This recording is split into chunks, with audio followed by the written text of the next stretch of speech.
కృష్ణా జిల్లా మచిలీపట్నంలో స్థానిక కోర్టుకు బాంబు బెదిరింపులు కలకలం రేపుతున్నాయి. కోర్టులో బాంబు పెట్టినట్లు జిల్లా జడ్జికి ఆగంతకులు మెయిల్ చేశారు. న్యాయమూర్తి సమాచారం అందించడంతో అప్రమత్తమైన పోలీసులు హుటాహుటిన ఘటనాస్థలికి చేరుకున్నారు. బాంబ్ స్క్వాడ్, డాగ్ స్క్వాడ్ బృందాలు కోర్టు పరిసరాల్లో విస్తృతంగా తనిఖీలు చేపట్టారు. భద్రతా దృష్ట్యా కోర్టు ప్రాంగణంలోకి న్యాయవాదులను, ప్రజలను అనుమతించలేదు. ఈ ఘటనపై పోలీసులు కేసు నమోదు చేసి దర్యాప్తు ప్రారంభించారు. పెట్టడం జరిగింది చెప్పి మెయిల్ రావడం జరిగింది. న్యాయమూర్తులు, న్యాయవాదులు అందరూ కూడా, కక్షిదారులు కూడా చాలా భయాందోళనతో ఉన్నారు. బాంబు స్క్వాడ్ కూడా వెంటనే రావడం జరిగింది. డాగ్ స్క్వాడ్ వచ్చింది.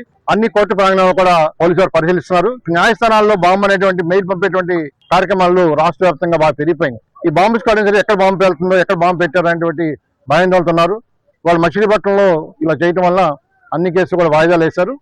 తక్షణమే ఈ ఫాల్స్ మెయిల్ పెట్టే వాళ్ళని ఐడెంటిఫై చేసి వాళ్ళ యొక్క ట్రాక్ రికార్డ్ తీసి వాళ్ళు అరెస్ట్ చేయాలి.